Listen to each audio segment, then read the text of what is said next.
Hi, Scott Orlin with CINEMA-Magazin. The new movie is called Where'd You Go, Bernadette? Well, the person who's going to answer that is the director, Richard Linklater. Richard, congratulations on the film. And as we were just kind of chatting right before we started this is based on a best-selling book. Sure. How did it come to your attention? Had you read the book? Somebody in your family? I knew a lot of people who had. I hadn't read it until Megan Allison, our producer, we had done another film together, Everybody Wants Some, and we were just talking about it. And she was like, "You ever read this book? Where'd you go?" And I said, "I hadn't read it. I'd heard about it." And she goes, "Oh, I'm kind of obsessed with it." I was like, "Hey, Megan's really smart and interesting." I'm like, if she likes it, I want to check it out. And we just got to talking about it. It really kind of got its hooks in me. I had a take on Bernadette, I think. And so you have this incredible character, and then you get to put the feet of Cate Blanchett into these shoes. Yeah. How does something like that, I mean, if you were a chef and you got amazing ingredients, what does she offer you as a director? Kind of everything. Cate, I mean, you know, you're sitting there working with her and just going, oh, wow, that little choice she made, that little subtle thing she did, you were like, okay, there's a couple people on the whole planet who would have found that. You know, you realize you're working with that kind of genius, you know. But other than that, that's kind of hard to describe. It's sort of hard to even quantify. But what I appreciated about her most was her work ethic.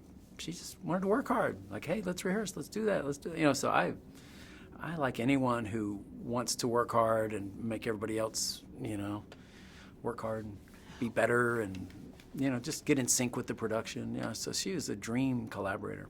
What I found really intriguing about this story is that how much of us in our own lives have become not necessarily compartmentalized, but we've not kind of fulfilled what our destiny, what we're supposed to do. We kind of become complacent with something. And I thought that was a really interesting exploration through this woman. Yeah, she's a portrait of a woman who, for various very complex reasons, has not done what she's meant to be doing for a while now, a couple decades. So it's a depiction of her slowly reconnecting with that person and herself. And it's not too late. She's not that old. You know, a lot of people have these setbacks and interesting paths, but by the end, you know, we feel like she's on her path, and her family's kind of back together. It's a family that's kind of going this way, too.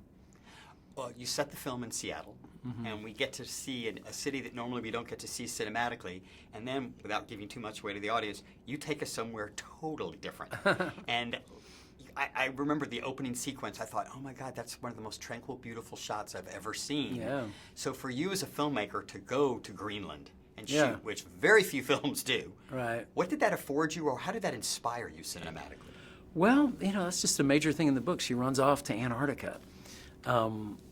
And which, like, who goes there? That's interesting. Can you even go there? And sure enough, there is kind of a tourist element to that.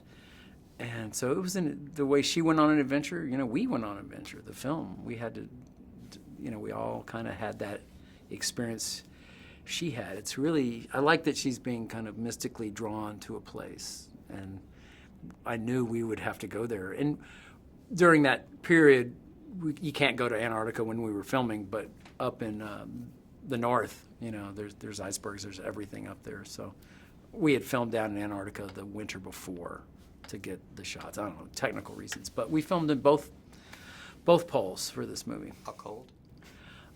Depends on the right seasons. Not so bad. Cold, but not, you know, if you go when it's summer in the respective poles, you know, 30s, 40s. It's not so bad. Well, Richard Lee, appreciate your time. Yeah, Thank you so much. yeah, Congratulations on good the movie. talking to you. And this is Scott Orlin. Until next time.